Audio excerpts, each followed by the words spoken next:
one thing most noted within Space Invaders is the description, and that you are to defeat waves of aliens with a laser cannon.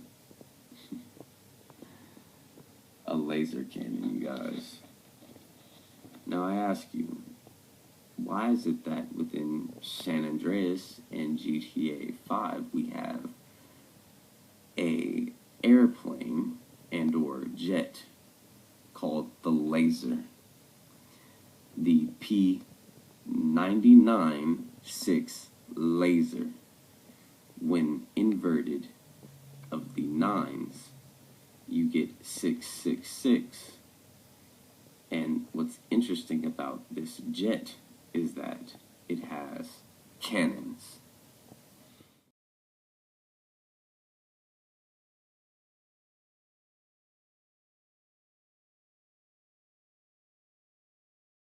In particular is tying a lot of the aspects of the peach, from orange to red, and even the inversion of green. Now, the point here, though, is to understand ethics of the mystery and ethics of things that they're showing us.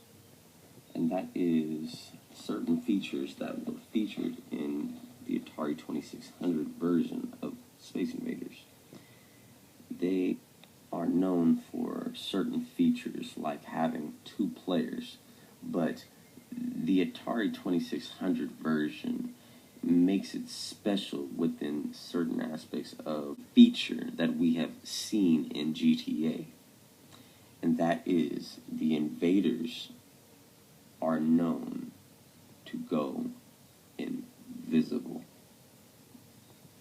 So realize, you guys, it is very, very, very interesting that they have the Atari 2600 version of Space Invaders be linked to all of these games, and also have invisible aliens, something that we know to be tied to the mystery. In a mystery so fixated on inversion, it's very interesting that the original UFO boss in Space Invaders was white, but when inverted, he looks a lot like the black Zancudo UFO.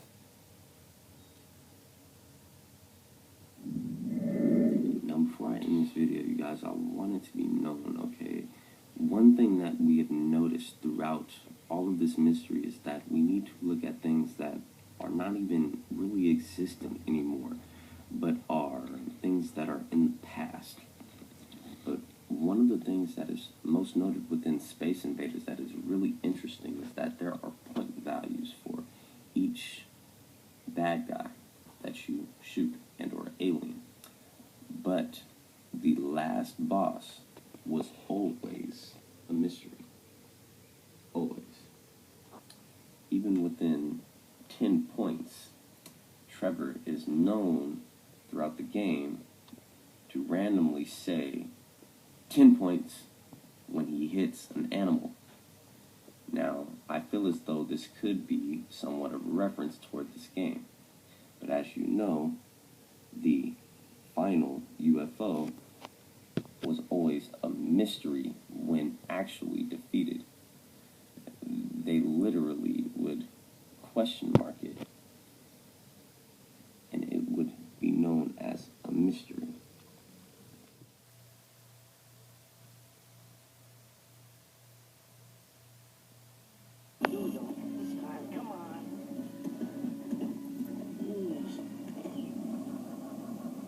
Start, you piece of crap.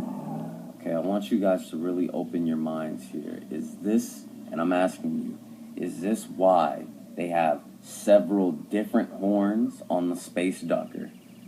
Because one, assumingly to be the wow signal, makes perfect sense that they would add other horns that possibly trigger different things. Yo, what's good? It's your boy Whispy Woodz. In this video, you guys, we're gonna somewhat have a continuation of why retro gaming is important. Basically, in my last episode, I brought up a big relevance with certain games, especially noted within Atari and the Atari 2600. But there was one aspect of a game that I felt as though really correlated with a big aspect of the mystery, and that was Space Invaders. Now, this video in its entirety is going to be a very short one, concluding some facts about the game and some facts about GTA 5 that we may have missed, that maybe have been directing us into this direction, regardless of how we look at it. And this only goes into my point about looking up other shit that has to do with things that correlate within the mystery, but that are not directly tied to GTA.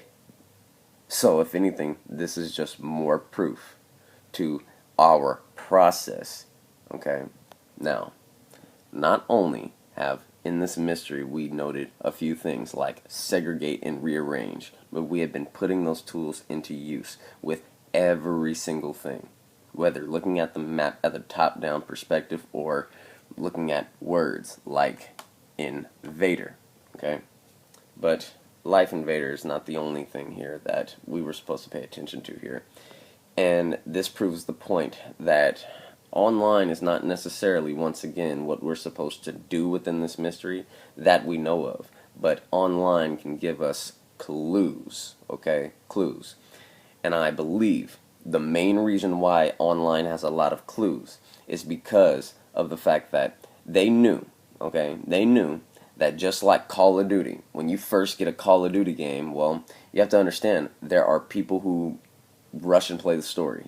You know, they rush and play those campaign modes. But then there's a huge, and I mean a huge audience of people who don't even play the fucking story. They go straight to online and start waxing fucking ass on that shit. And, you know, and I get it, because I love going online and just fucking people up anyway. You know, I get it. But it's not that I don't appreciate the story. It's that, you know, sometimes people don't have the attention span that they should. And that's human nature. But that's a lot of what we're getting here. How we take things for granted and how we don't understand clues. Like a mission, okay, within GTA Online called Base Invaders. And it's all derived towards Fort Zancudo. Alright? Now, what's very interesting, once again tying things that we know to be hidden within the game by the folklore, okay? Things that we know within the story that makes sense, and things that we know that are tied to things outside of the game, like a retro game called Space Invaders, okay? TP Industries fleet with a cargo bob. Once again, implications to things that we have noted to be tied to Easter eggs, okay? And one of the things that is really interesting, once again, that I tied in my last episode was the aspects of cannons and them being tied to laser cannons, and that being the wordplay within Space Invaders. And one of the mission objectives is to destroy the lasers. The fact of the matter here, you guys, is that they really wanted us to focus here. Okay? And I just can't make myself any fucking clearer. The clues, alright? The clues are in the game. But what we need to do to understand them are in shit that is not in the fucking game. Like a game called Space Invaders. Okay? Trust me. This shit is a lot more connected than you would have ever thought. Before I show you the next thing here, I want you to understand, once again, this game bases itself on dualities. So in one duality, we are to understand that the space docker is a possibility, okay? It is a possibility of a recreation of the DeLorean. But there are other aspects of the space docker here that have to do with not only a physical joke tied to a sexual reference that we could leave alone, or it is tied to other things that have to do within the mystery and why we don't understand them yet until now. but only because we gained this much understanding.